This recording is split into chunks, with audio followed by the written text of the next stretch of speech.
শত বছরের পুরনো মটকা, যেটাকে নিয়ে কিন্তু অলরেডি বাংলাদেশে আপনার তোলপাড় হয়ে গেছে এবং সময় সংবাদে কিন্তু এই তথ্যটা আপনার প্রচার করা হয়েছে। এটা নিয়ে একটা প্রতিবেদনও তৈরি করা হয়েছে, যেটা একটা বাড়ির সিঁড়ির নিচে মাটিতে পোতা ছিল এই মটকাটা।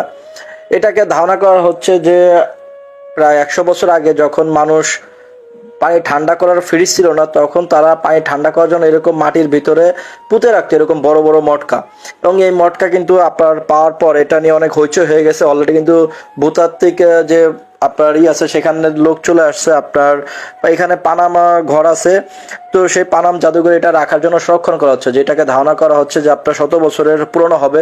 তো তারা এটা নিয়ে গিয়ে পরীক্ষা করার পর আপনাকে এটাকে সংরক্ষণ করে রাখবে।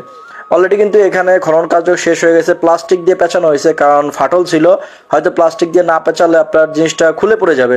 এবং প্লাস্টিক দিয়ে পেঁচানোর পরে বাঁশ দেওয়ার পরে এই জিনিসটাকে তোলা হবে উপরে।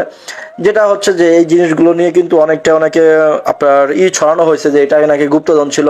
হ্যাঁ, আসলে কি মানুষ ধারণা করছে যে এত বছরের পুরানো জিনিস মাটির নিচে, আরো বিশেষ করে আপনার মাটির নিচে থাকার কারণে এটা বেশি আলোড়ন সৃষ্টি করছে, যে মাটির নিচ থেকে একটা বড় মটকা পাওয়া গেছে। এবং এটা যে মুখটা খুলছে, এই মুখটা কিন্তু লাগানো ছিল, মটকার মুখটা লাগানো ছিল ঢাকনা দিয়ে। তো যে প্রথমে এই মুখটা সরাই ফেলছে সে হয়তো বলতে পারবে এটার ভিতরে কিছু ছিল কিনা। তো যাদের বাড়িতে পাওয়া গেছে তারাও বলতেছে ভাই এখানে কিছু পাওয়া যায় নাই, এটা পরিপূর্ণই খালি ছিল। তো যাই হোক, প্রত্নতত্ত্ববিদরা তারা তাদের কাজ চালায় গেছে। অলরেডি কিন্তু কার্যক্রম শেষ করে তারা দেখেন আপনার পুরো 100 বছরের পুরনো মটকাটাকে কিন্তু উপরে তুলে ফেলছে।